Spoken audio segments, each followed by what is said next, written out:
Last week we began our orientation on Hermetic philosophy, and as the subject indicates, we must continue this orientation this evening. While it may seem that our development will be essentially historical, this is not the full intent of our present approach. Actually, history in this case is rich with overtones and implications of dynamic philosophical importance. We are not interested merely in digging into the past for the sake of unearthing the intellectual artifacts of our ancestors. We are, however, mindful of the living content of things, which is timeless and has continuing vitality for us. I had a letter through the mail today, a very highly confused person. This person would not have been confused had they possessed any adequate integration around the essential substance of the beliefs with which they were concerned.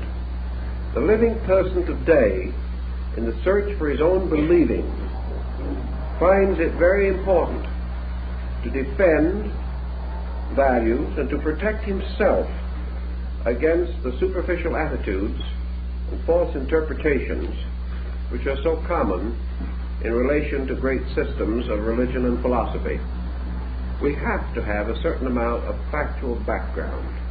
Lacking in this, we are unable to orient and integrate or to keep our minds clear in our present thinking.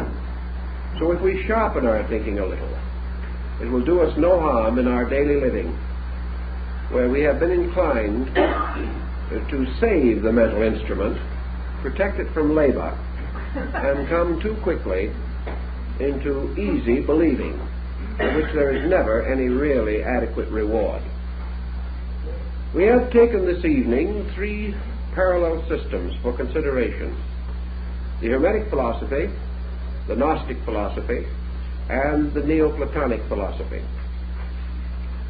Now, it's more than a coincidence that these should all have flourished in Alexandria in the opening years of the Christian era.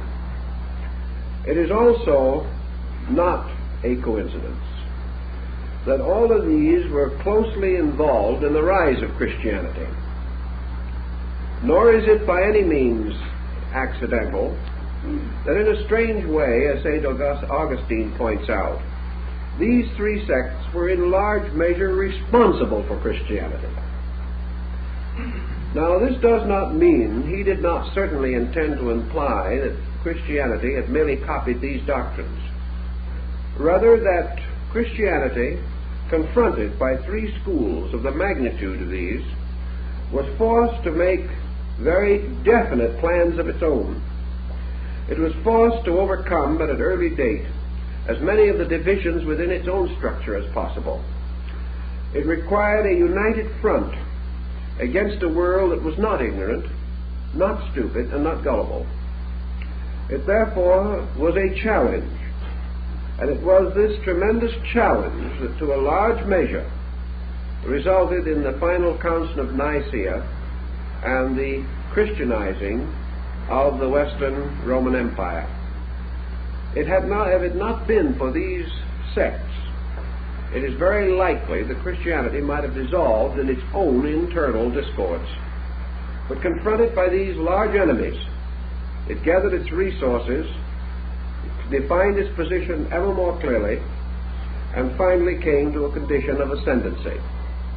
Thus they formed the adversary, which sharpened the wits of the early Christian fathers and caused them to give much more scholarly attention to their own doctrines than might have been their original inclination. So we have these three schools, and the order of them we should also consider.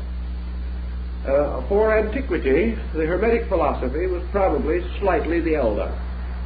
In other words, it probably arose slightly earlier than Christianity, 100, 200 years, possibly 300. It also extended downward through the Christian era and down to the 4th or 5th centuries AD.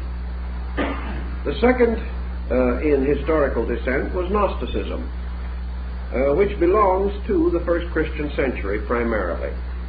It arose probably not later than AD 30 and continued to exercise a considerable influence down to also to the 5th century AD. The third of this group was Neoplatonism, which probably arose in the latter part of the 2nd and probably somewhat in the early part of the 3rd century AD, and continued to exercise considerable influence until the 5th century. Thus, these three organizations coexisted with the early Christian development. And by the nature of their teachings, this coexistence was again more than coincidental. For when we study these three systems, we observe marked parallels among themselves and to Christianity. The question as to who borrowed from who has always been a moot one, and we will not even attempt to explain and interpret it. We can only say that these persons lived together, that they lived in speaking distance of each other, and that they were united by a common tongue. We know, for example, that St. Augustine was highly conversant with Neoplatonism, and apparently did not hold it in essential disregard, although he publicly criticized it on some occasions. Actually, a large part of his own philosophy was certainly influenced by Neoplatonic thought. Trying to analyze the structure of these three non-Christian groups to determine their essential keynote, what was the essential difference between them? The more you read about them, the less difference you observe, until a number of writers have practically given up in despair any effort to distinguish their essential doctrines. These doctrines are so close that they are regarded almost as identical. Actually, they are not identical, because each presents a particular perspective about something in which they all have a common interest. The principal foundation of the Hermetic arts must be regarded as scientific. Hermetism, or Hermetic philosophy, was a science. And as it developed strongly along scientific lines until in the Middle Ages, Hermetic philosophy became the synonym of chemistry. It was based upon a series of exact procedures. It was mathematical, and it made very little use of factors beyond the comprehension of the average person, although it did have certain abstract teachings. These abstract teachings, like Buddhism and Confucianism, were rooted in natural phenomena. They were rooted in familiar things, in common everyday occurrences. In this, the Hermetic school borrowed considerably from the Egyptian. For while the Egyptian had a very deep mysticism, his mysticism was always clothed in the familiar forms of natural phenomena. His after-world state, or after-death state, for example, the Elysian fields. This paradise was very similar to the delta of the Nile. In fact, there was very little difference. Here, the celestial blessed did not rest forever, but had their proper cattle and plowed their fields just as they did on earth. The only thing is that the difference between the terrestrial Nile and the celestial Nile was essentially that the celestial Nile never failed, whereas the terrestrial Nile sometimes did not rise appropriately, and there could be famines in the land. But the heavenly streams, sustained and protected by the gods, meant forever that there would be prosperity in the blessed world, and that everyone would have enough to eat, everyone would enjoy the advantages of good living. Now, there's no doubt that the Egyptian priests and philosophers went beyond this point, but it is also an evident part of the daily religion of the people. And Hermetic philosophy has a relation to this. It also went far beyond materialism, but it never went beyond the concept of a universal law. It never transcended the idea that divine procedures were mathematical, that cause and effect were inevitable, that the progress of the human being came through the mastery of certain sciences, and that, of course, the science of sciences was that of life itself. Therefore, Hermetic philosophy emphasized life as an exact science, a science of human generation and regeneration, a science of human perfection. And the Hermetists believed and affirmed that the keys to this science, like the advanced formulas of mathematics, were reserved to certain persons who advanced themselves in these subjects and have become entitled to receive the great instruction. Thus, everything moved forward on a very orderly procedure. The Hermetic school was a kind of university in which the students advanced from grade to grade according to their abilities. This was a strong point in favor of the school, but also the secret of its ultimate dissolution. The average human being, having reached mature years, does not want to go to school. He does not want a way of life that is dominated by a procedure of constant learning. He feels when he has reached a certain degree of intelligence that he should go out and enjoy himself. Therefore, the Hermetic science was essentially restricted to those of scientific instinct, not necessarily of scientific attainment, but individuals who like to approach life as an exact problem, a mystery to be solved by the instruments of science. And we must not overlook the fact that the instruments of science available in those days were better than we believe or generally accept. We were not living in as dark a time as the modern historian would depict. The Hermetic philosopher had many instruments. He had already received the great arts and sciences of Greece and Egypt. He was already a master of liberal arts. He already had many instruments by means of which he could attain his end. But there was something much to recall to us the great architects of the ancient world in the Hermetic school. These architects fashioned magnificent structures. And Hermetic philosophy was a concept of a magnificent structure built according to laws, built like a vast college or a school of life from which no one could graduate without attaining perfection, a school that challenged the person from the cradle to the grave, a school in which he must continue to learn till the day he died. Obviously, this type of thinking would not appeal strongly to the shopkeeper, the merchant, the average person whose interest in science was largely utilitarian, whose knowledge of architecture was exhausted in familiarizing himself with the house in which he lived. This type of thinking, therefore, did not have glamour.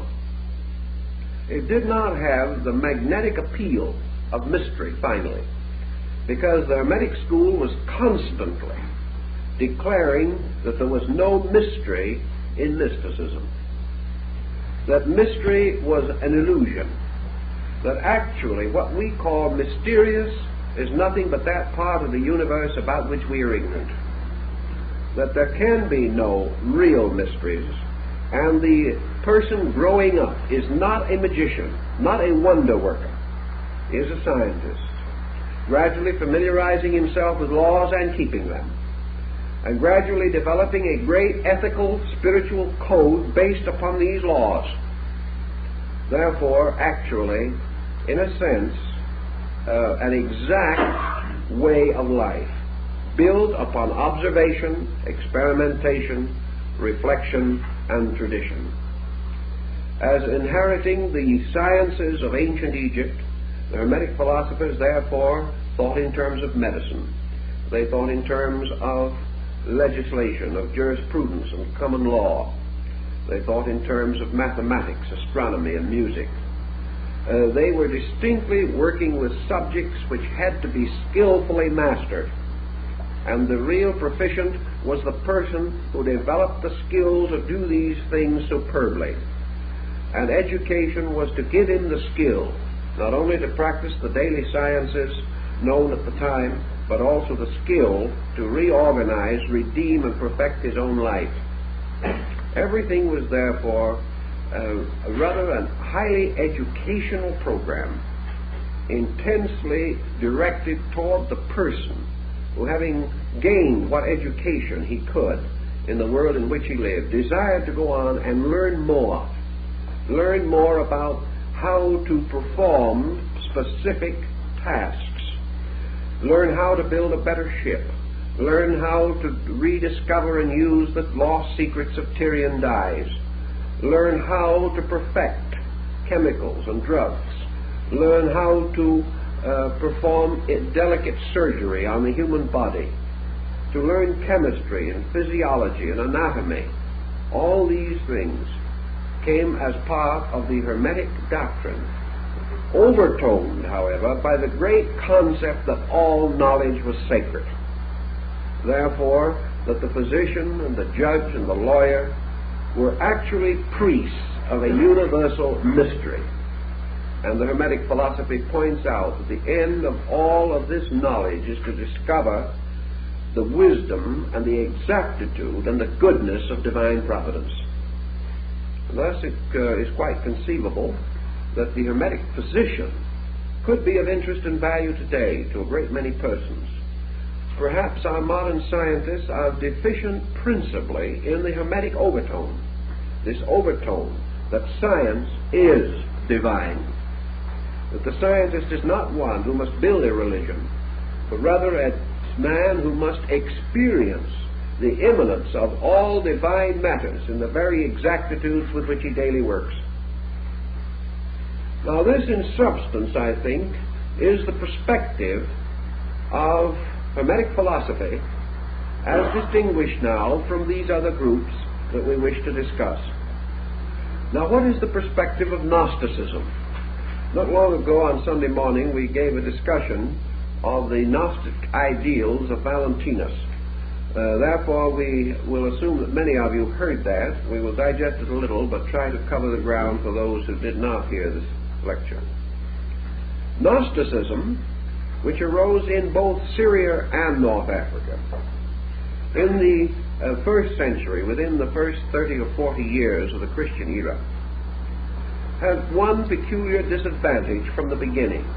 It was never a completely united system. Gnosticism was always at least a three-pronged instrument. Gnosticism was broken up at a very early period into sects. In fact, what we know as Gnosticism altogether is practically a union of sects initially divided. Thus, instead of having a system strong around a central core or a central teacher or a central leader, we have a dozen or more groups with various backgrounds and various religious doctrines with which they were attempting to create the Gnostic position. We know the word Gnostic from gnosis, to know. It was a search for knowledge, but essentially the Gnostic was a religionist. Instead of being a scientist, he was a theologian. He was attempting the same principle that dominated the Hermetic philosopher, but he was working upon an entirely different concept, namely that through the extensive interpretation of, clarification of, the theological and religious structure of the time, he would find the true, actual, eternal, and universal faith. That he would come into possession of the true religion, the one religion.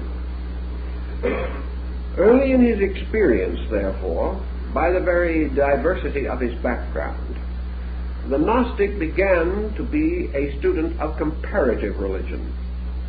He began to think not of one faith alone, but of many faiths. And in the schools of Gnosticism there were followers of many beliefs and many religious systems. The only answer to this, therefore, was the recognition of the unities underlying spiritual revelation. The Gnostic believed in revelation. He believed that the final source of knowledge was the power or grace of God bestowed upon him, so that he might know as an inner or spiritual certainty those things which could not be comprehended by the intellect. Therefore he practiced visions. He practiced certain forms of magical rites and ceremonies. He invoked deities, and he sought to gain the intercession of divine powers in the advancement of his material state, or the continuance of his spiritual growth. The three great schools of Gnosticism that have descended to us, the Syrian under Simon Magus, the Egyptian under Basilides, and the other Egyptian school under Valentinus, constitute only three of probably nearly a dozen branches. These represented again, however, a very peculiar level of thinking. If the ancient was not inclined to be scientific in a large way, he was not also inclined to be theological in a large way as the Gnostic understood the term. For example, the average Roman, the average Alexandrian, the average Egyptian, or person of the area certainly could not discourse learnedly on comparative religion. Western man could hardly do it until the last few centuries. It was not common for the believer in those days to have any interest in beliefs other than his own. As we mentioned last week, the state religions, the various gods ruling areas and provinces, formed the background of the theologies of local groups. They seldom went beyond these. And had it not been for Rome, probably the whole concept of comparative religion would have been greatly delayed. But the Roman Empire, by conquest and colonization, forced this study upon the dawning mind of European man. Gnosticism, we will say then, was represented by little groups, probably 100 little groups, divided into 8 or 10 schools. These little groups consisted of a teacher, something like an Oriental yogin or master of the Vedanta system, a saintly person. This saintly person was surrounded by disciples. These disciples in smaller areas might be a dozen, in larger areas perhaps 100. But it is very doubtful if during the rise of Gnosticism that the total body of the Gnostic order ever reached more than 2,000 or 3,000. It could not, for the simple reason that it demanded a kind of thinking that was strange to the time. It demanded the individual devote a great deal of personal labor to the contemplation and interpretation of things. It made it necessary for the believer to examine the various aspects of the deity he worshipped, as these aspects were found in the religions and beliefs of maybe a dozen other nations. This kind of contemplation was not for the marketplace. It was not for the individual who was busy in the merchandising of his daily profession or trade. Thus the Gnostics almost immediately became ascetics, wandered into the wilderness, separated themselves largely from the communion of other persons of other interests. They were content to be devout, content to contemplate and to meditate, to pray and to examine the secrets of religion as they understood these secrets. Naturally, under this pattern, they did not have the staying power, because they could not touch the popular mind. They could not touch the majority of people. It's probable that even in their own day, the Gnostics were regarded as mysterious, as being persons set apart, strange, perhaps even mad. Their thinking was not in the terms of prevailing orthodoxy. The Syrian Gnostics had trouble with the Orthodox Jewish religion. Later, the Christian Gnostics had trouble with Christianity.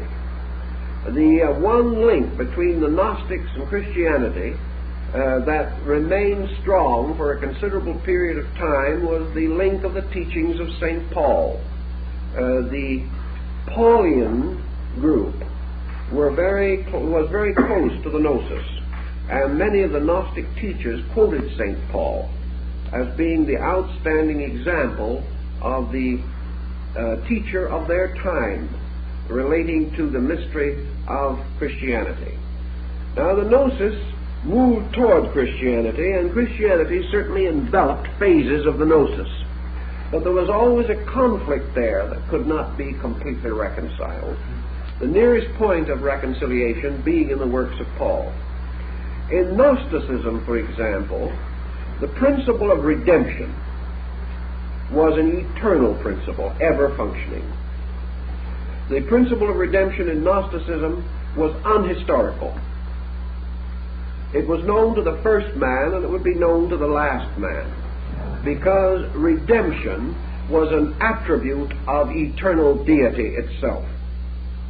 Redemption, therefore, did not center upon any historical time or historical person. Gradually, in the Christian Gnosis, an effort was made to apply this redemptive principle exclusively to the person of Jesus.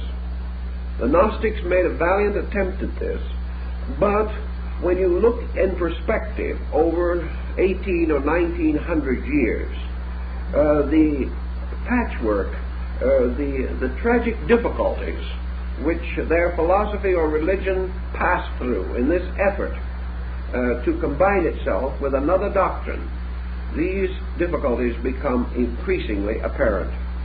The historical redemption concept was not Gnostic, and the Gnostics who attempted to follow it did so with a good spirit and a good heart, but never consistent with their own original teaching.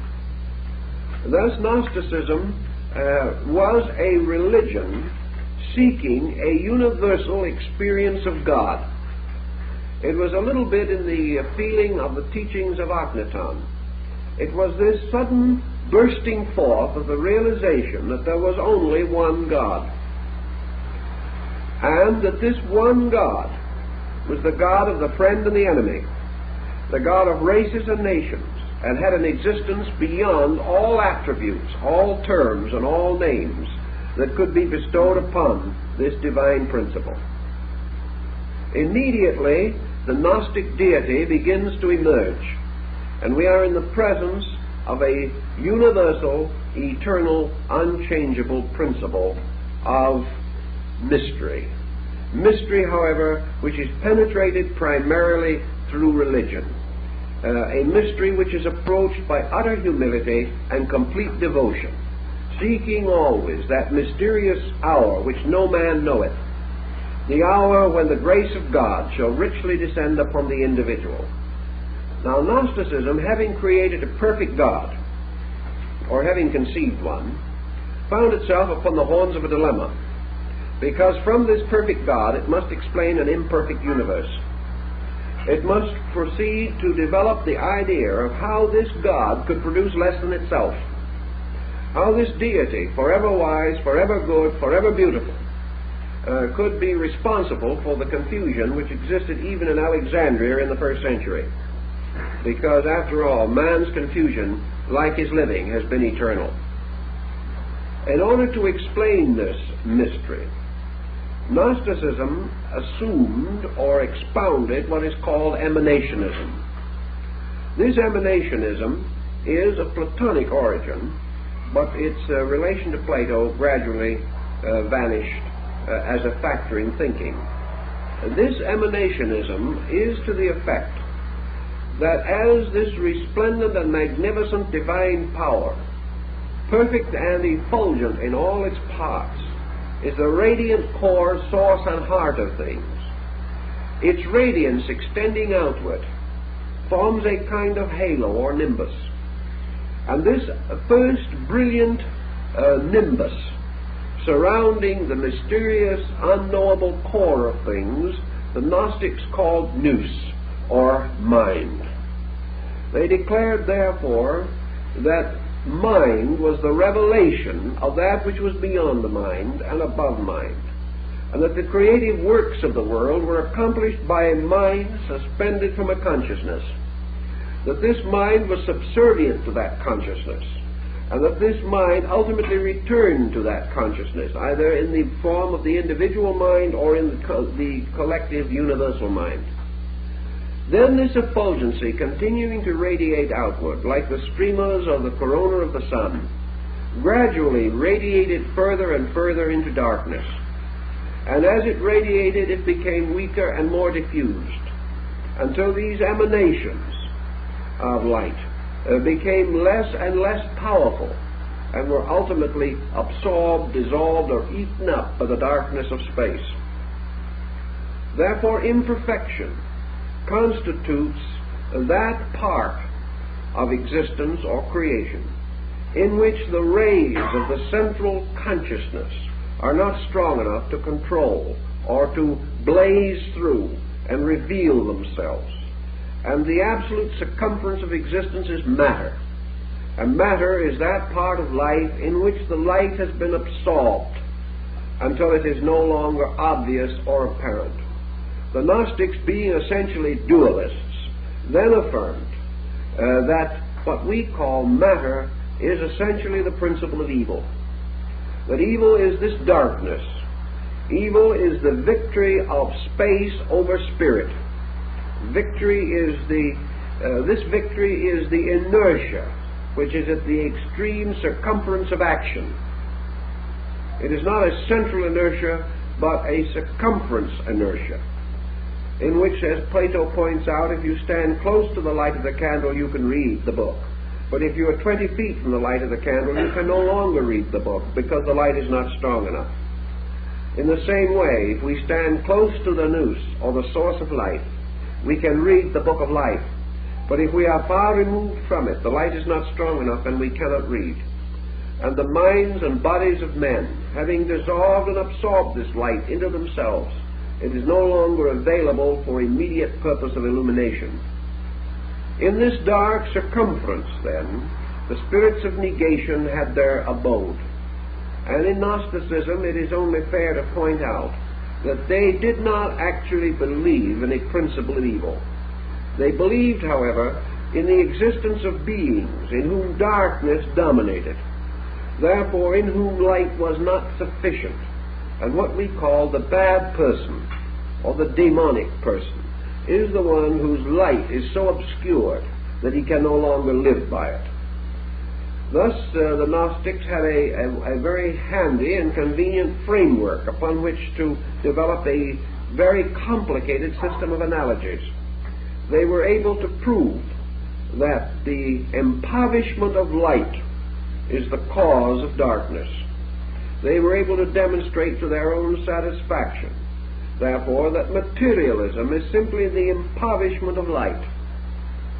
That wherever a thing is not light, it is because it has absorbed light, and the light is not strong enough to break through it.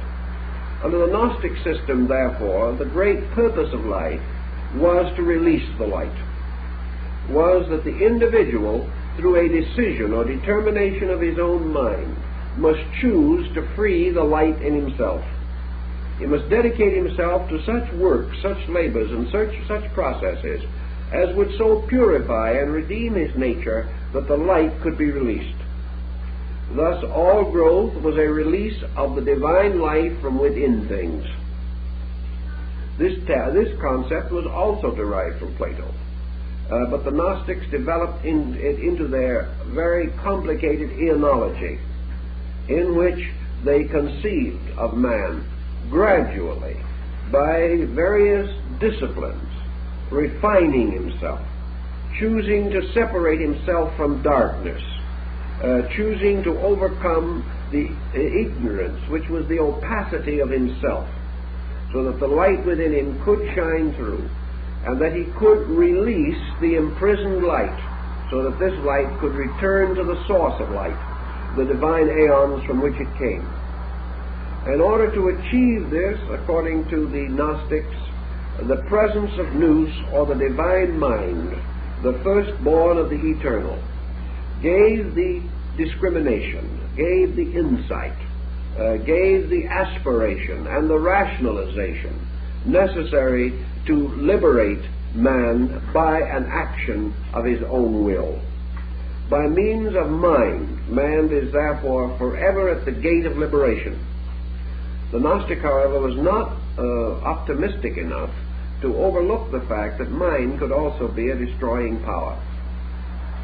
He therefore recognized a divine mind in the likeness of the eternal Father, and a mortal mind in the likeness of the darkness, and that the mind of man accepting darkness was deluded by his own acceptance, but the mind of man yearning toward the light was liberated by his own yearning. Beneath this process, the mind was an instrument, but the primary end was a spiritual release, the restoration of a true spiritual state, and mind was therefore sacrificed to the liberation of pure consciousness by a voluntary purpose. And the achievement of this purification actually represented a series of Gnostic baptisms. The individual was required to practice the highest form of religious conviction from the earliest time of his association with the order until through renunciation, regeneration, prayer, meditation, contemplation, and through the total sacrifice of all worldliness, his truly spiritual nature might be released from the cravings of his lower nature, and the light within him could shine through a purified body. Purification in Gnosticism was to be attained by the practice of the spiritual way of life, the individual becoming no longer dominated by or bound to matter, verged away from it, and toward the light from which he came. It is quite an elaborate system, but I think the essential principle of it lies in this dualism and the fact that consciousness imprisoned in every living thing is the redeemer of that thing, and that this redemption must result from man making a voluntary dedication of his total existence to the service of this consciousness within him. If he did so, then he was truly upon the way of gnosis. And this way was a series of mystical expansions dominated almost totally by theological concepts, principles, and doctrines. Now, the third of our systems, which we want to contemplate for the moment, is Neoplatonism. And Neoplatonism in this triad certainly plays the part of philosophy. Neoplatonism was Platonic philosophy plus the experience of man for 500 years or 600 years after the death of Plato. As we have noted in the previous discussion, the world of the 1st and 2nd centuries A.D. was a very confused world, a world of disillusionments and despairs, a world in which rationality in the form of a great system of thought was not sufficient in itself to meet the needs of a large group of persons, those by nature philosophical, those who like to contemplate the great ethical structures of life, stood in desperate need of a restoration of ethics. And this restoration of ethics, as is usually the case in a corrupt or decadent era, included a more or less violent revulsion against the abuses which then dominated the practices of society and also of education, culture, and the sciences. The Neoplatonists were working with the principle of wisdom. They were elevating not the mind, but something beyond and superior to the mind, to first place in the contemplation of reality. Whereas in Gnosticism, universal deity was the absolute good. In Neoplatonism, the absolute or universal deity was absolute truth. And in this, we have an entirely different premise, although the words in practical experience often seem to become synonymous. They are synonymous upon levels. The philosopher was working to achieve the experience of that truth which solves all error or refutes all error. He assumed, therefore, the existence in space of a quality known as truth. He was perfectly willing to assume that this truth was an attribute of deity. But in some way, the Neoplatonic concept of deity was this all-truthfulness. And he would say that if a thing is all-truthful, it is also all-good. Therefore, a thing that is truthful is good, whereas the Gnostic might have reversed it in the religious position and said, a thing that is good must be truthful. It was a different approach with the postulation of a different end. The mystic of the Gnostic school, seeking this end which is the all-embracing love of God, whereas the Neoplatonists sought that end as the all-embracing understanding, by means of which he himself might experience the state of total truth. Now, he sought truth not from the selfish intellectual desire, as Plotinus very clearly points out. He did not wish to be assumed to know more than other men. He was not of the type who wanted to get up and say, this is the truth. His truth was beyond articulation, in word or even in thought. His truth approached a mystical experience in itself. But whereas one had the infinite believing of the Gnostic, the other had the strange desire to believe through knowing, that the individual could never be sure till he knows. Therefore, the development of the power to know, until this knowledge revealed all things knowable and all things necessary, represented largely the Neoplatonic position. Neoplatonism arose then as an effort to link the philosophy of Plato with the need for a spiritual, emotional experience of truth. This experience of truth could not be merely the transference of information. No individual could say to another man confidentially, this is the truth.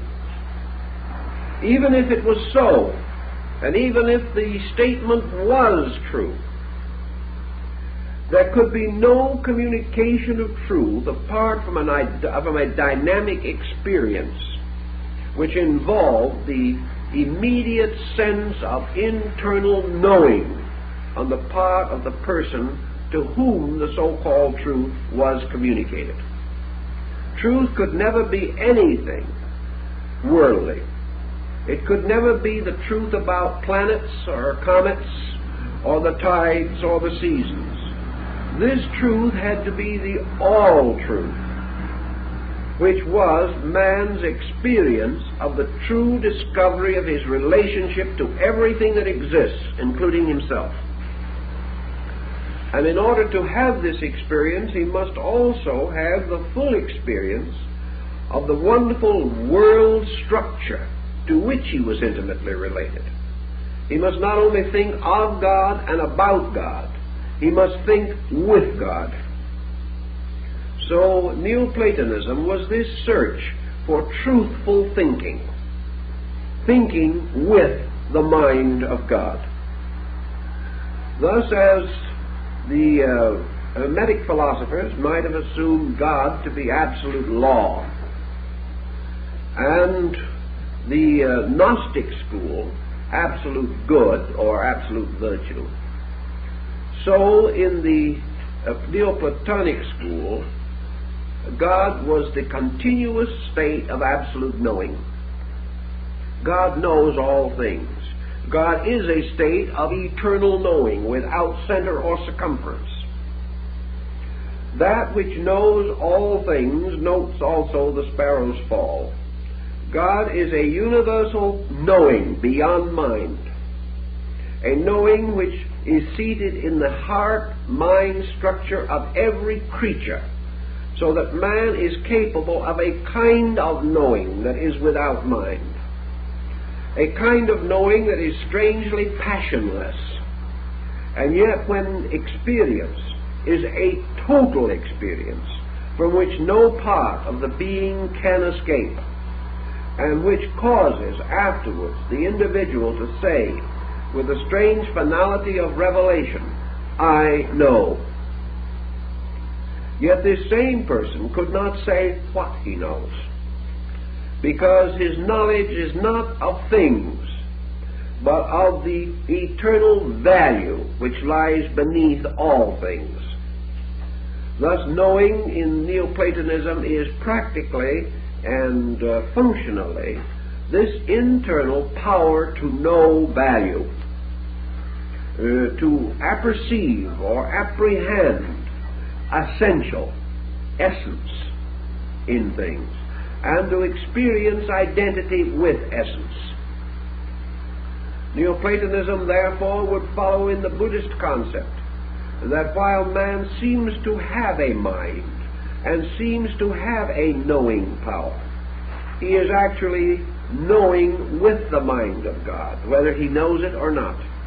And this mind, which seems to be his, is actually an eternal mind, the eternity of which he has not recognized or accepted.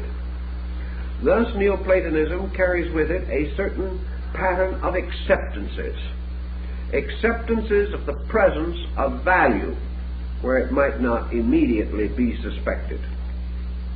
Now, what was the structure of Neoplatonism in relation to some of these problems with which we are concerned? It is not difficult to realize that when we start talking about essence and knowing, and the power to know apart from the power to think, that the Neoplatonists left the larger part of the Greco-Egyptian world behind them. They were thinking in an entirely different dimension also from their contemporaries.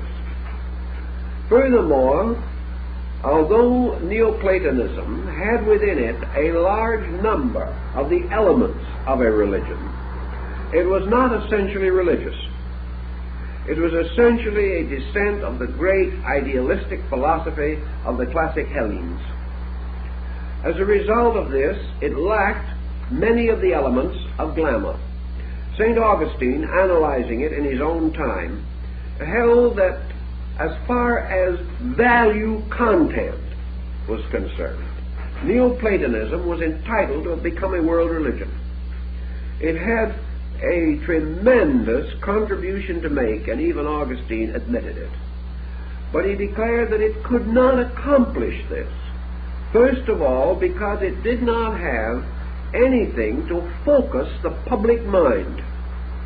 It had no appeal. It lacked, as Augustine pointed out, the first essential of a religion, namely an heroic personality, preferably a martyr. That only around this concept have religions successfully been built. The second thing it lacked was an offering of a perpetual state of bliss or a perpetual state of illumination to the average man. It did not offer to the average person very much probability that in his lifetime, in the common affairs of his daily thinking, he would be likely to achieve to this state of knowing. It must again be reserved for the person who is willing to dedicate his life, his resources, his time, everything that he has, to the prodigious examination of himself and of his universe, and the contemplation of internal wealth, the wealth of idea, the pure wealth of contemplative induction. This type of thinking certainly could not be popular. Also, again, not only was Neoplatonism a minority group, but it drew around itself only a limited number of scholars, most of them not glamorous, very few of them understood, and all of them inclined to express their ideas on so abstract a level of dissertation or of oration or of writing, such as the Aeneads of Proclus or Plotinus, that they simply were not comprehensible to the average person. Thus we had three schools, all of them essentially deep, all of them descending from old footings, each one of them strangely and wonderfully practical, but all of them deficient in popular appeal, and all of them deficient in obvious simplicity, too complicated, too recondite, not suitable to move masses. Now at this time, and under these conditions, the relationship between these schools and Christianity can be more clearly understood. Christianity moved into this great focus with an extremely simple moral ethical code. Actually, in spite of the various writings of the early church fathers, who some of them were rather vitriolic on the subject, there is no real indication that Gnosticism, Neoplatonism, or Hermetism ever actually assailed the teachings of Jesus. They did not. They were quite aware of the ethical integrity, the simple and tremendous vitality of these teachings. Each one of them, perhaps in its own way, could have proven these teachings far better than the church theologians could have proved them. Each one had a deep sympathy for the essence, but each was composed of a type of mind that also belonged in a minority group. First of all, these three groups were made up of persons living out of time in a strange way. Perhaps the Neoplatonists were born 500 years too late. Perhaps the Hermetic philosophers were born 1,000 years too soon. And perhaps the Gnostic had the unfortunate misfortune of being born at a strategic moment when other things were more important than his own ideas. But all of these groups had a strange lack of contemporary vitality. They were deep. Many of them had descended from the old mystery systems. They had within themselves sciences and forms of knowledge that should not and did not die. But not one of them was in a position to step into the great human tragedy that was moving the face of the Near East and the Mediterranean area at the time. They could not console this average person under loss, under pain, under misery. They did not have this power of direct approach. They could take the ignorant man and educate him. They could take the unlearned man, and if he wanted to become learned, they could teach him. But they could not take the average person and console him where he was as he was. And because of these situations, the groups fell into a minority relationship to the rising power of Christianity, which had a tremendous appeal to a very large group of persons under misfortune, who wished consolation, who wanted something upon which to build hope and faith immediately, something to sustain them in a very heavy crisis. Now, what neither the church nor anyone else could know at that time was that the history of Europe and Western civilization from the beginning of the Christian era to the present day has been one constant sequence of crises. There has hardly been a moment in which the immediate need for consolation was not present. Thus, the old scholarly motions fell further and further back, away from the popular mind. And one by one, these older groups or their descendants lost popular interest. And we can say that this situation repeated itself continuously throughout history. There have always been Gnostics and Hermetists and Neoplatonists. There are today. There are always those persons who, by endowments of one kind or another, are moved into a contemplative relationship with life. There are also others whose nature is such that they are in constant need of the consoling presence of an extremely simple, direct hope. Now, what is the essential reason for this difference? Is it because some people are more sophisticated than others? Is it because some individuals like to be intellectual? Is it that some individuals pose as scientists and that others still perhaps wish to gain distinction as philosophers? I do not think it is this at all, or any of these factors. They may exist, but I think they exist only as isolated incidents. The difference lies in the psychic integration of the being himself. The differences lie in the capacity of the person in terms of his needs, of his possible acceptances, and of his inevitable rejections. Some have gone so far as to say these differences arise from chemical biology alone. This I also doubt.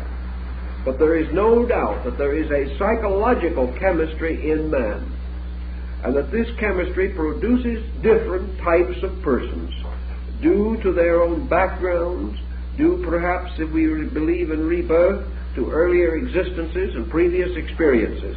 But in any event, they are not the same. There will always be, and always has been, a limited group that will think gnosis, regardless. There is a limited group that will think in terms of Hermetism. There is a limited group that will think in terms of Neoplatonism. They simply have these natural instincts. They cannot go against them. For no man can accept that which goes against something within himself. And the differences lie there. And the demarcations and segregations of values lie within the individual. And for that reason, there will always be majority religions and there will be minority faiths. The thing that we can hope is that they do not have to remain forever in antagonistic relationship to each other. That they can be recognized as complementary and not regarded as separating man from man. Actually, in the case of the three we are discussing, they could undoubtedly have contributed much had they been able to unite around the core of the practical Christian need. They probably could have saved Europe the Dark Ages. But because of the lack of sympathy between groups, and because those who do not understand must always be impatient of that which they do not understand, lack of understanding ran instantly into misunderstanding, and this in turn led inevitably to conflict. The conflict was one-sided from the beginning because the number of persons involved and the public appeal was so different that none of these minority groups ever really had a chance.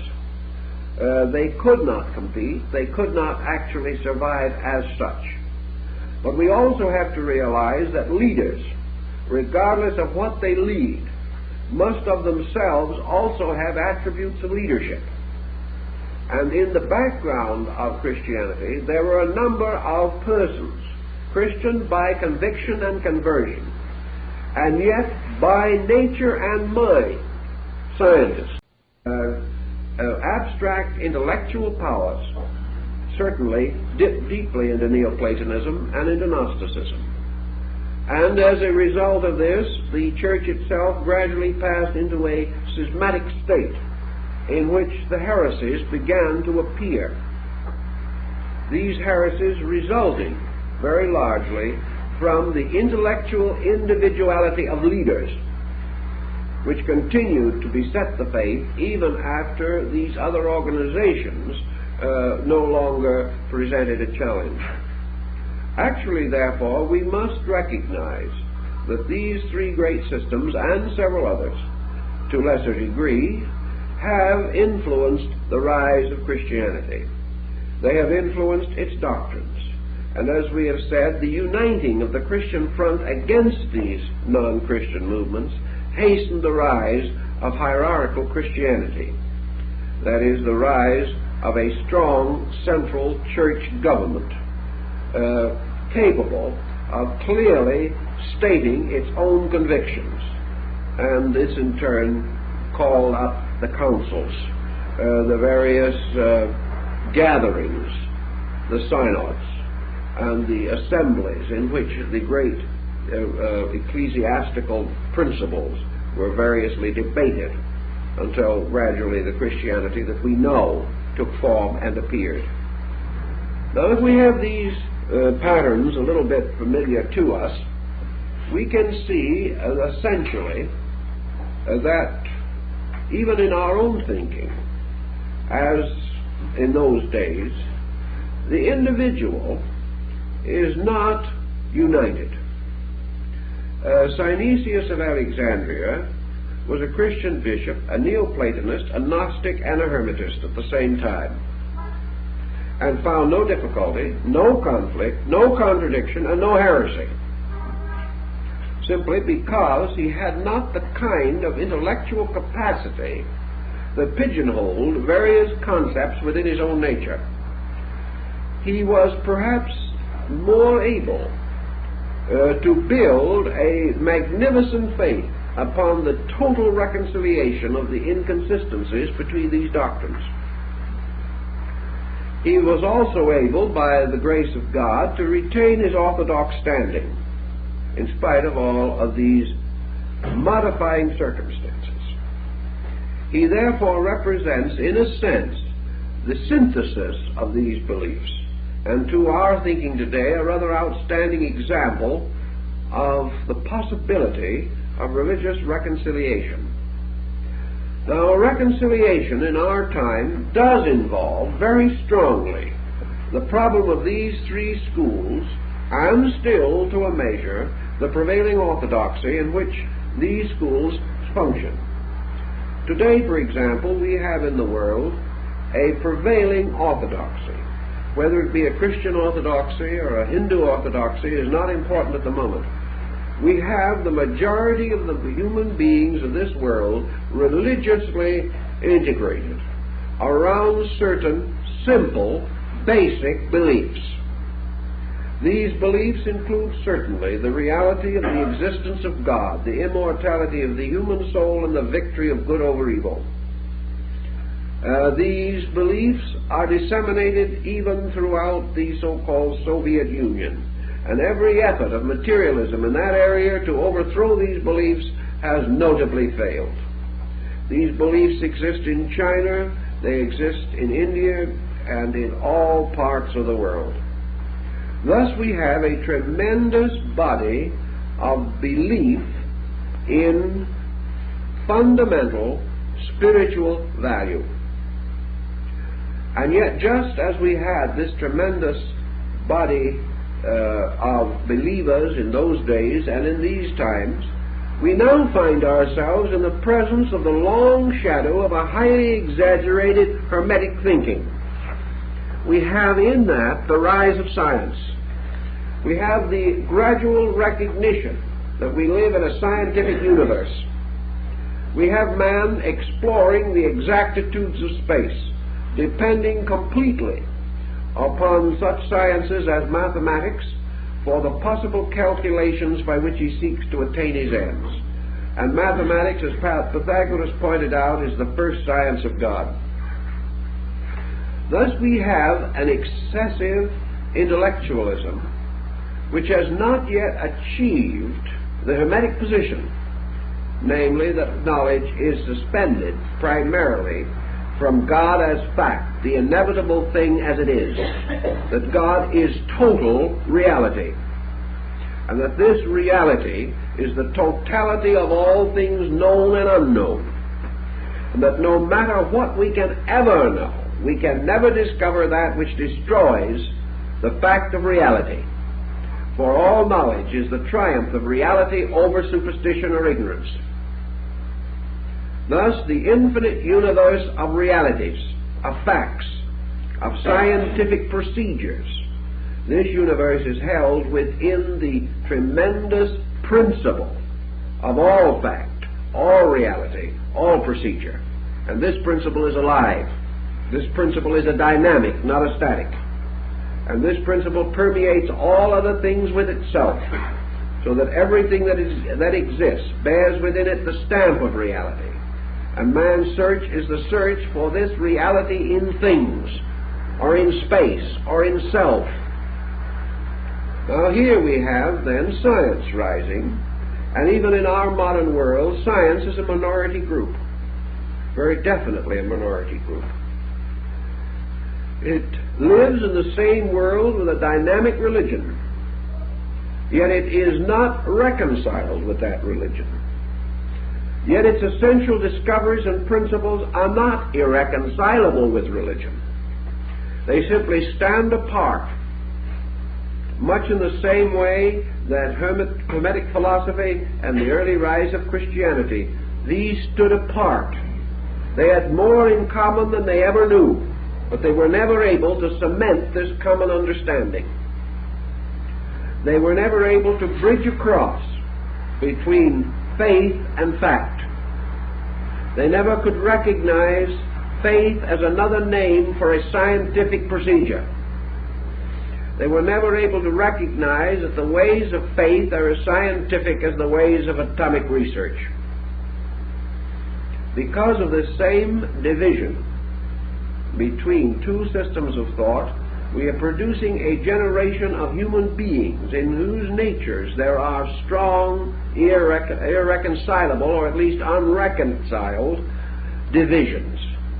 The person of today, growing up in his world, is in the presence of a constant pressure of conflicting conceptions and conflicting convictions. Going to school, he is confronted with them.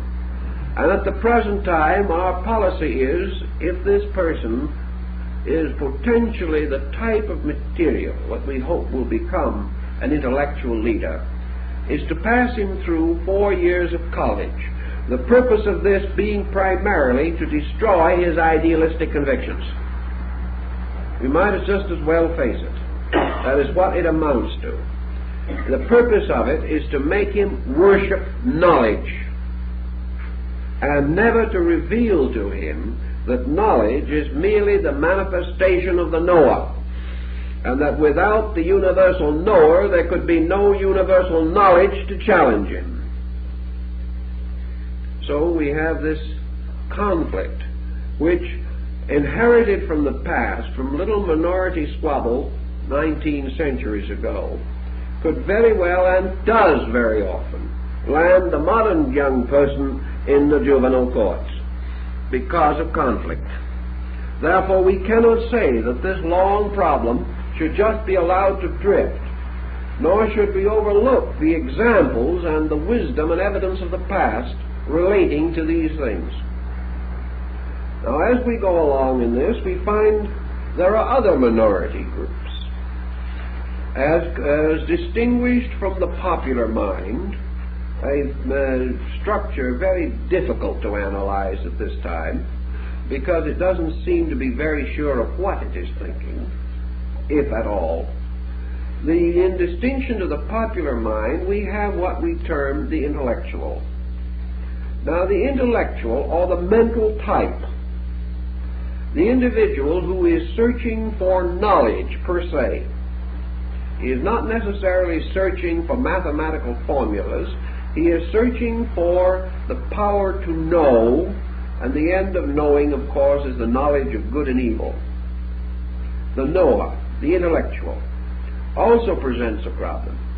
We have had nearly 18 centuries of him in the post-Christian world under the general name of the intellectual leader, the philosopher, the scholar, the learned person, the professor. Everything from the school teacher to the Oxford Dome comes under this particular heading. He is also the teacher, because the teacher is one of whom it must be assumed that he knows at least more than those he teaches. This is sometimes an assumption, but at the same time there are evidences to sustain that in most cases there is a certain leadership possible. But now this problem of knowing has given us a variety of knowing beliefs. And we have today the great clash of the intellectual schools. We have the Kantians and the Hegelians. We have the defenders of Schopenhauer and the defenders of Nietzsche. We have the new philosophies of every kind, from the idealism of Bergson to the prevailing distemper of existentialism. We have these beliefs, beliefs of disillusionment, beliefs of despair, beliefs of frustration, and of hope, and of fear. We have beliefs of all kinds, rising from or catering to the neurotic pressures of our time. So we have this mysterious thing of man who also seeks to know. He seeks to know ethically that which is good. He seeks to know to a degree idealistically that which is true for him. He would like to live well if the effort is not too great. He would like to know more than he knows, first because he thinks he could earn more that way. Sometimes he would like to know enough to be able to console himself about his own uncertainties. He wants to know. The great desire to know rises strongly in the mass mind of mankind. And here we have the conflict between knowing and not knowing. And we have the big problem of the moment. The problem that has been argued and debated for years. Namely, can we know? What can we know? Can we know anything that we will not have to unknow at some later time? Is all knowing relative? Is knowing merely the collecting of the traditional belief of our race? Is the physician a true knower after he graduates from medical school? Is the lawyer a true knower after he has read Roman law and British jurisprudence? What is knowing? Is it the individual familiarizing himself with the past, with other beliefs, with the statistical material available on the subjects that interest him?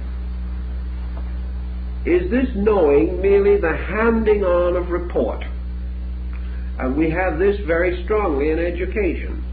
And Neoplatonism points out that the fallacy here is that all knowing must ascend, that the end of knowing is that man shall truly know the truth, and that the truth is something that is apart from particular knowledge. A man may discover something of truth by learning to play the piano, but if he does not add this concept to something else, he will become a musician, but he will not become a truth knower. That truth is something total, and that all education must in some way strive for this totality, but it does not know how. Thus there has to be this truth that sets us free, instead of this neo-truth that keeps us in bondage. The Neoplatonist answers very simply that the only solution to this problem is to recognize that man partakes in his own nature not only of the attributes of truth possibility, but the very substance of a living truth fact. That the truth resides in the innermost parts of the conscious life of man, and that the great journey of the individual is from ignorance to truth, and that truth is something supreme, something infinitely sacred. something absolutely divine, and that therefore the search for truth is essentially identical with the search for all realities with which the human being is concerned. The individual who attains to the state of truth has discovered why he should live well and how he can live well. There can therefore be no truth, as Plotinus points out, that does not produce a change away from error in the actual life of the person who attains it. A person can be educated and still unmoral. A person cannot possess truth or be possessed by truth and be unmoral. The individual can become learned and still be dishonest, but the one who attains truth cannot be dishonest. Therefore, truth is a transforming, living thing, and that which attains it can never function inconsistently with that which it has attained. On this grounds, all knowledge is at the moment inadequate, for we have no form of knowledge which compels us instinctively, inevitably, and irresistibly to right action. We know much and still have to struggle with our own conscience.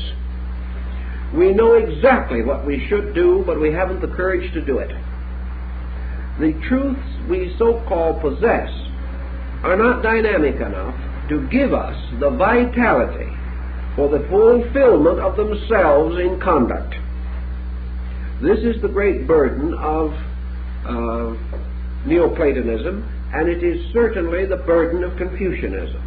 For Confucius said, the superior man is one who is incapable of an inferior action.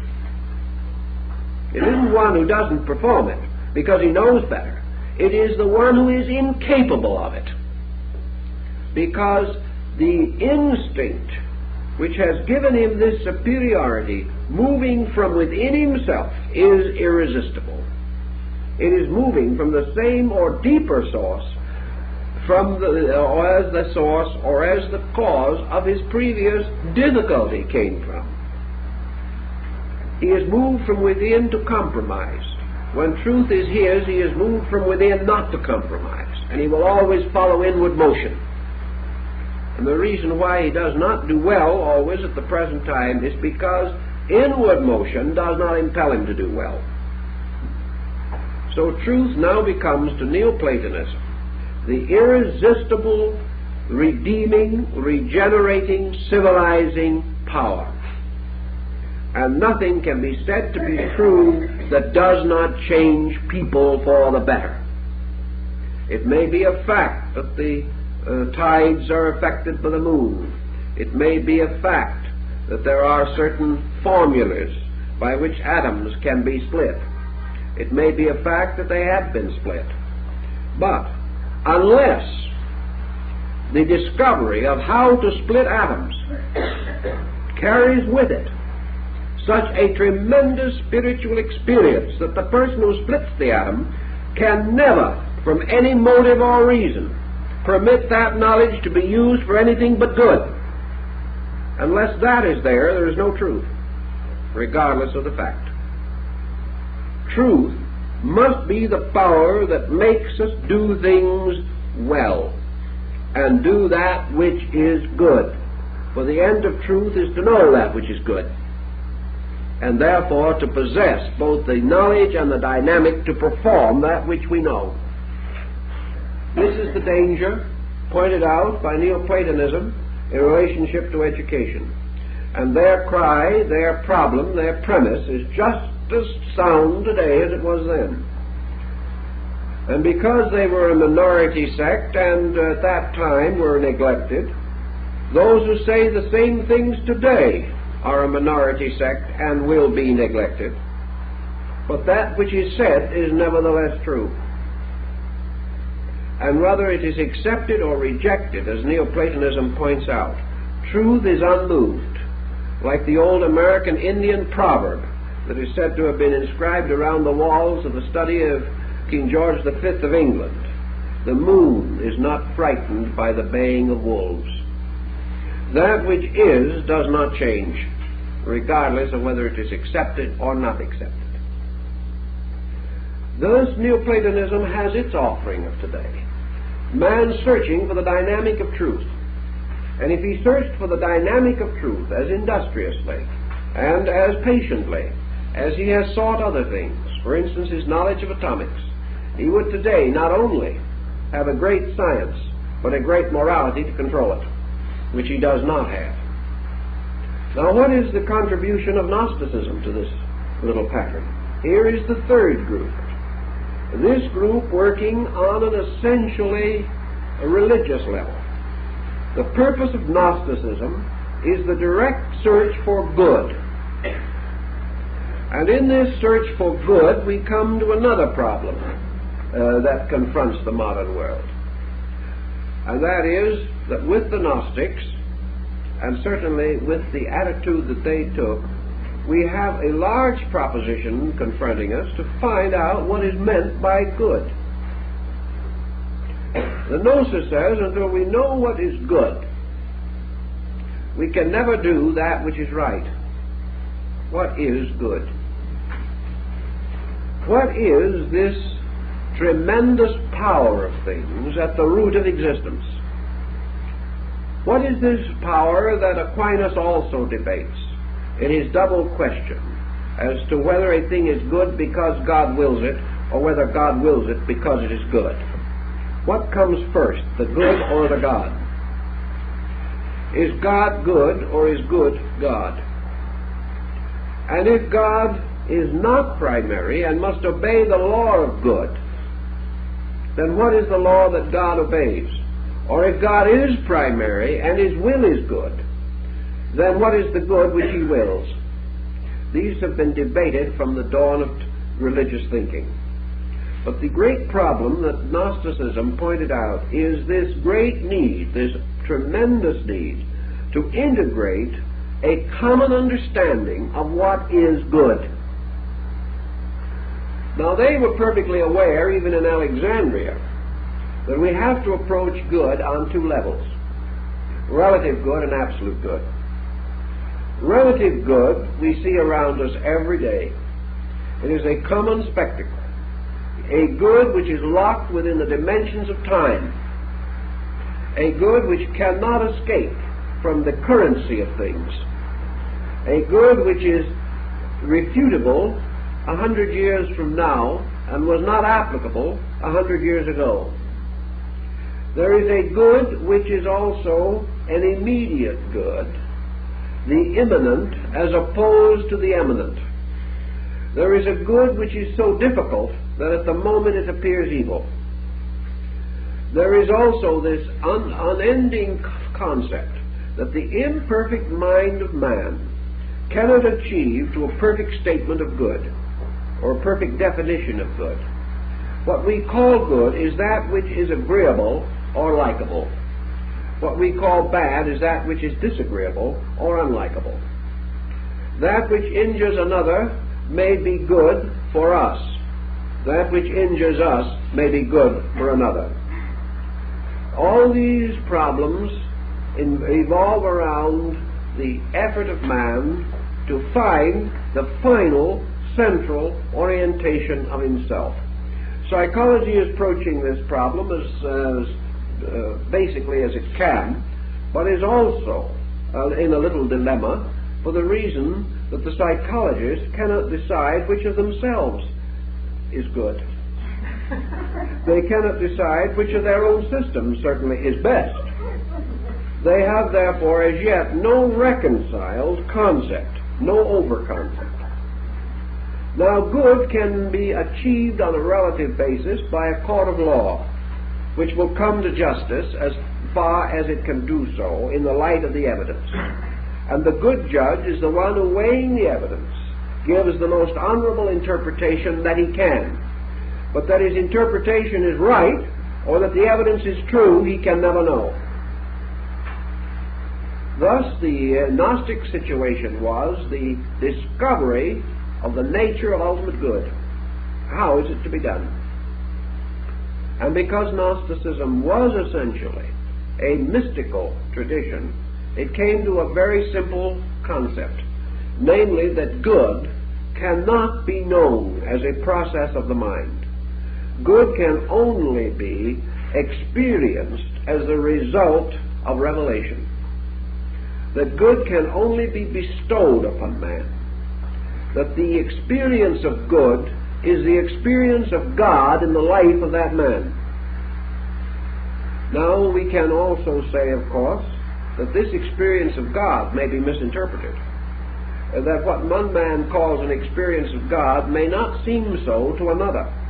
And in the name of the experience of God, some very terrible things have been done to the world. And in a great many instances, terrible doctrines and horrible edicts have been passed, undoubtedly with the deepest sincerity and the full contrition of spirit. What then is to guide us in the knowing of internal good?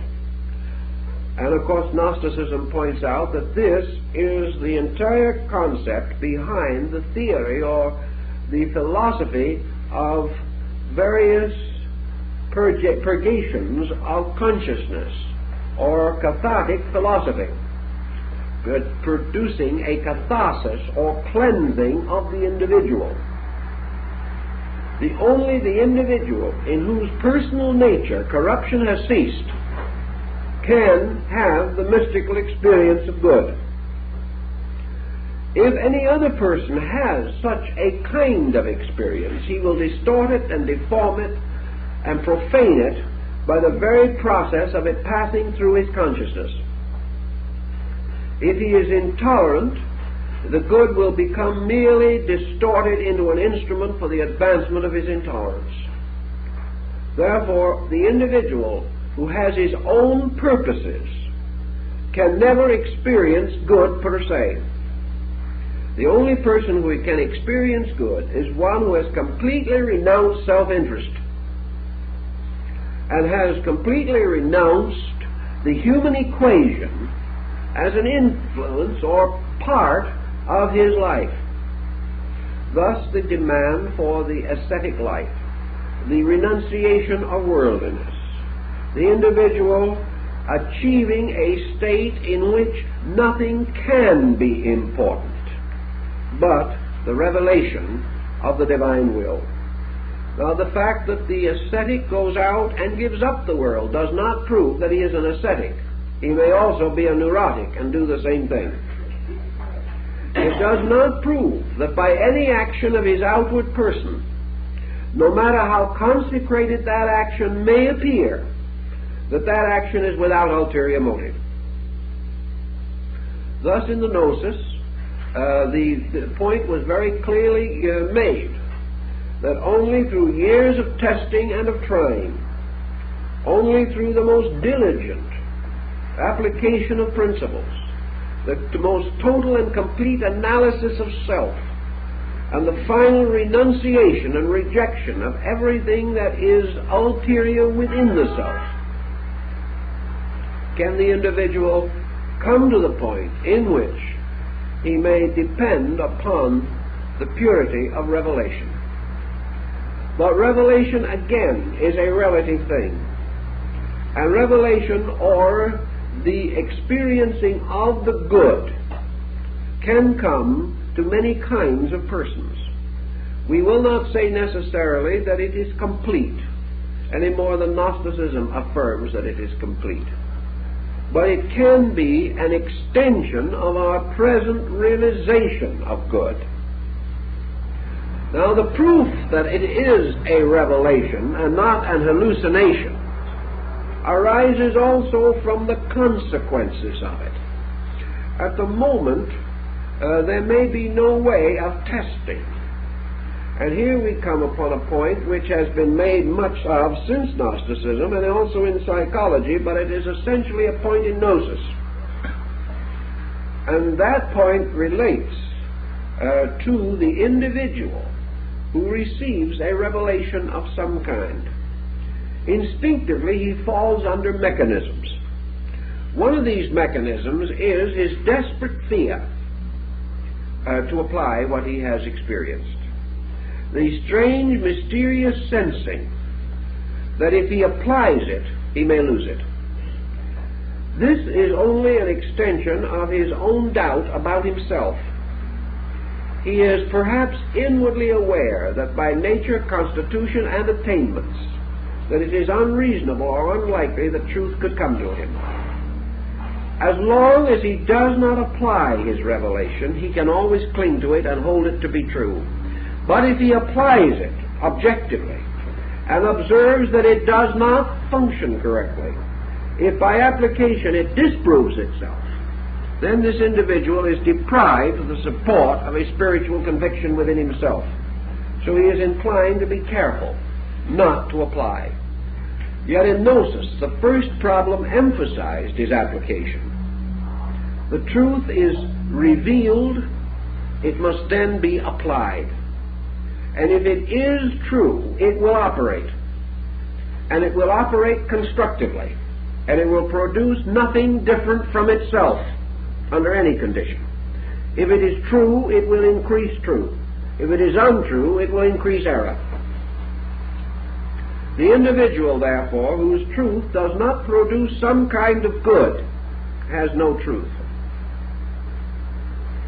In this thinking, the search for good is therefore, in a sense, the search for harmlessness. It is the search for value, which again produces within the individual a condition of integration or homogeneity of effort. And as the Gnostic Valentinus points out, the true experience of the good is most quickly tested by the fact that it produces the harmless person who is at the same time certain of his own conduct. The individual who by instinct cannot perform an action contrary to good. Revelation flowing out through the person is evidenced by a greater measure of good. And in our level of thinking, there are good things which we hope for. They may not be ultimate, but they cannot be deficient in any state superior to themselves. Therefore, we can say that kindness is not an ultimate good, that there may be good beyond it.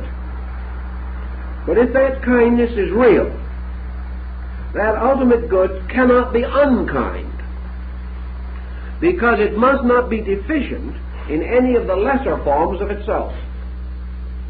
Therefore, a kind of attitude of good which leads to cruelty of conduct cannot be good. A revelation which leads to intolerance cannot be true, because here is an assumed greater good in violation with a common good which experience has justified. Now we can say that absolute truth might violate everything less than itself. It will not violate anything of its own nature. It can only violate that which is contrary to its own nature. A greater sense or knowing of good may elevate our discrimination about all things, but good cannot make a person destructive. And anything which can is not good. And all excuse to the contrary is not valid. Because destructiveness, as Gnosticism points out, is a causation which sets in motion a sequence of further destructiveness. And that all of this destructiveness must ultimately be washed out by ultimate good. That therefore this destructiveness forms the adversary which opposes good. In our daily thinking, which must be on the moderate level, we also, all of us, have some intuitive, conscious sense of good. And this good has been for the most part sustained whenever we have been able to practice it. Consequently, revelation must strengthen this good toward achievement of greater goodness. Revelation can never result in a quality which detracts from good. nor is it at all a matter of excuse or explanation. There is no way of explaining away facts. That which causes injury causes factual injury, and no rational integration or rational interpretation can justify the act of destruction. Therefore, in Gnosticism, the purpose always is to measure the achievement of the gnosis in the terms of the unfolding harmlessness of man. Now, wherever we have had religious intolerance or harmfulness caused by sincerity, we have nearly always found that it is associated with too limited a perspective towards values. Wherever the effort to be true and to be right has led to trouble, it is because the troublemaker was devout but not intelligent.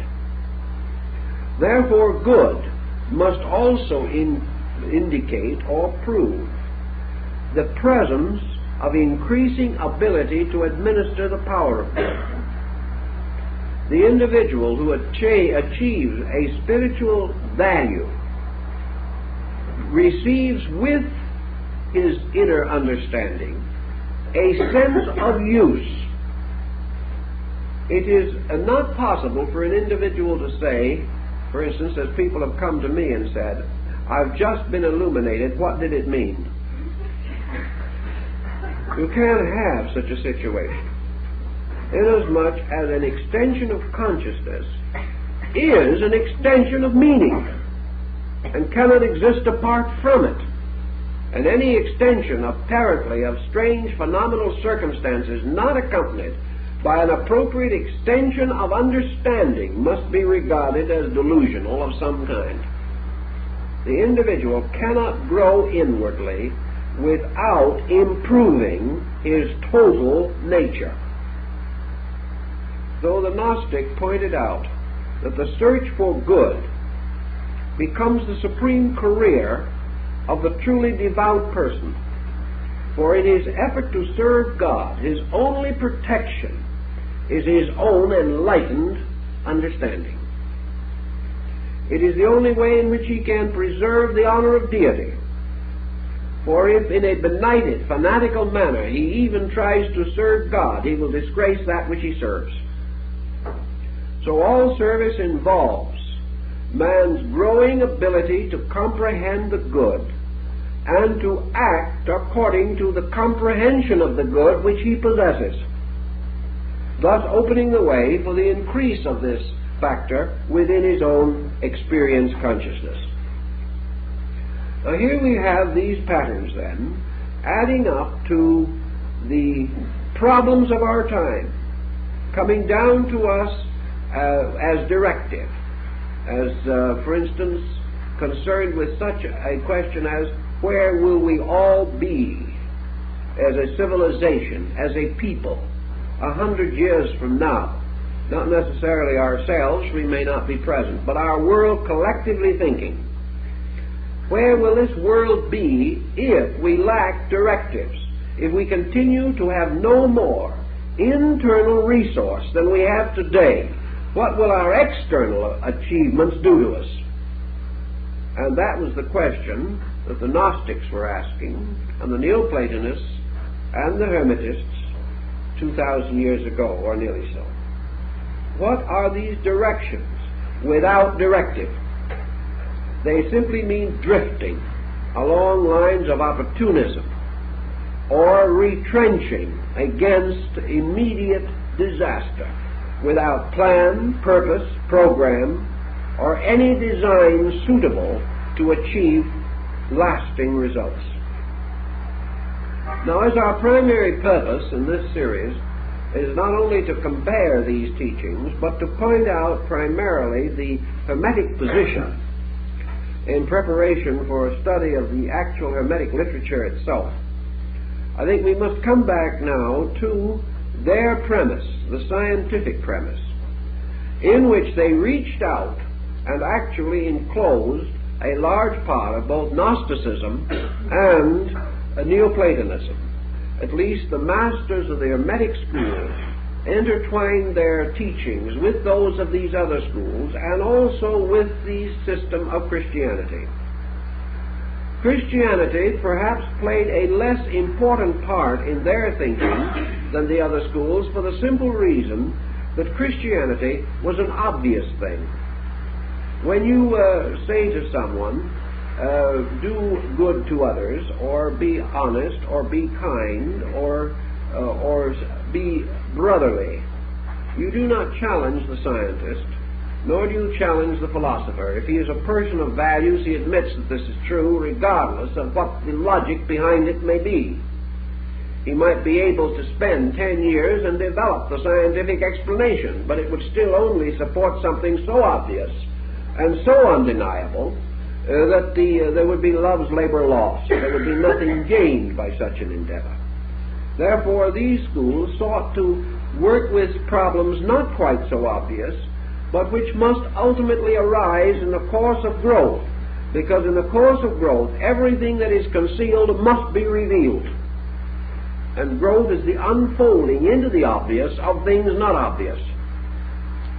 So the Hermetic school was seeking to create foundations upon which newer generations could build structures of knowing, by means of which the total program of human society could be advanced. They did not intend that these programs of knowing would ever interfere with a Sermon on the Mount or any of these essential convictions of Christian mysticism. They were simply seeking for more exact instruments of knowing in specialized fields of endeavor. Now, as we go into the alchemical phase of this, which began probably in the 6th or 7th century and continued on down to the rise of modern chemistry, Hermetic philosophy was distinguished from the beginning by its byproducts. In addition to its principal theme, it inspired innumerable investigations. It inspired the alchemist to make all kinds of experiments in his retorts and in his laboratories. And I have seen lists of practical products that we use today that is very impressive. A very long list, hundreds of items, every one of which represented a disappointment to some alchemist. He was searching for the elixir of life or the mystery of the transmutation of metals, and he came up instead with a new formula for soap. It didn't quite work out as he intended, but he did make a valuable contribution. They locked one alchemist in a basement and fed him through a hole in the door of his cell until he was able to make gold. He never managed to make gold, but he discovered the formula for Dresden china. All kinds of things have been found by those looking for something else. And Hermetic philosophy has therefore indirectly contributed a great deal, practically all, of the basic knowledge of chemistry that we possess, and hundreds of byproducts arising in early chemical research. However, the alchemist was more than this. He was searching for the one thing which must ultimately come, and he was, like most of us, sometimes sidetracked by his byproducts. He was never completely willing to stop trying, however, and even though some of his byproducts made him richer than the gold he might have fashioned, he still was searching for this other thing. He was searching for the master key to the total transformation of matter. He was convinced that what we call matter is in reality spirit in disguise. He knew from his own experiences that everything that is not spiritual is a kind of spirit, limited, blocked, or impeded in some way. Therefore, every error is some kind of a truth that we have not yet mastered. Every delusion is a fact out of focus. Every failure tells us something about a success that lies within nearer grasp because of the reverse we have passed through. Thus man, with all his humanity, and it is a broad statement covering a wide variety of attributes, man in his total humanity is God itself, with its divinity locked within this strange casement of base metals, and the effort to find the science for the release of this divine factor, the science for the release of reality, of fact, of the total Hermetic mystery, was his challenge, and it has always been his challenge. His challenge was not to conquer nature, but to release nature. As one of the great alchemists, Bacillus Valentinus, said, the end of alchemy is man becoming the voluntary servant of nature. That nature must be obeyed, and that wisdom is not the ravishing and ravaging of nature. The wisdom is man achieving a subtle, sensitive, spiritual rapport with nature, in which man can cause nature to open her wonders, reveal them without fear to the being who is without fault. This is almost exactly the wording of Valentinus. And it is the idea, the concept of man persuading, man inducing the universe to give up its secret. And this secret to be won only by man's love and not by man's strength. Won by the wisdom principle, by the principle of obedience, the acceptance of the challenge and the acceptance of the responsibility, both together. So in the Hermetic philosophy, we have this pattern outlined, gradually unfolding through the Hermetic books, which conceal it under allegory and legend.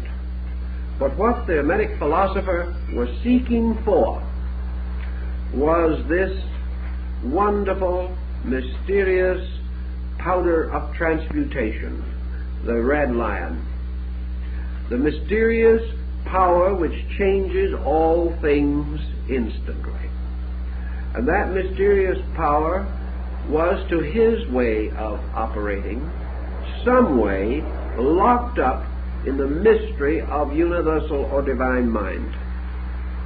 That this mind had some way within it the power of the spontaneous release of itself. That mind, as the bridge between nature and God, can be crossed. And that this mind can, in some mysterious way, open a blazing core of facts by means of which the individual becomes master of the world. Not because he becomes its ruler, not because he becomes richer than someone else, not because others honor him, but simply because he has achieved mastery over illusion. That he stands in the full awareness of the glory of the creating power. That he accepts totally the highest of all scientific facts, and that is this fact of the eternal presence of this gold, this mysterious substance locked in everything. The alchemist says, and I remember the work by Weidenfeld, The Secret of the Adepts, in which it is stated that the alchemist does not manufacture gold. He does not create gold. He discovers it. He finds it where it is. He causes it to grow. He feeds it the nutrition that is necessary for its survival. And when he has brought it forth into birth, then this gold will transmute a world of base metals, 100,000 times its own weight, into the purest gold. This is the great golden key of science. Science which can transmute and transform all need, all inability, all lack into an abundance by drawing upon the universal principle of truth, or gold, that is locked in everything. And man, having discovered the perfect science of sciences, can then transform or transmute 100,000 times the weight of truth in ignorance, and transform it immediately into pure gold. For wherever this touches, it is like the fabled king of Crete. Everything it touches is turned to gold. Thus, everything that the true science key touches or unlocks is turned into truth, turned into reality, turned into a useful and necessary aid to the advancement of the total state of the universe, and along with it, the immediate state of man. So the search for the science of sciences, the science which transforms that which is not spirit into spirit again, or releases spirit, causing it to grow in all things, including in man himself, until it becomes the master of the world. All of these speculations were concealed in terms strange and obscure, but changed into modern language and into modern thinking. There is not one of these speculations that does not have a contemporary application. It points out to us the things we must do now, the things that need the doing, and reminds us as we gather here that as in Alexandria, there will only be a few who will know what is needed or will be impelled to meet that need.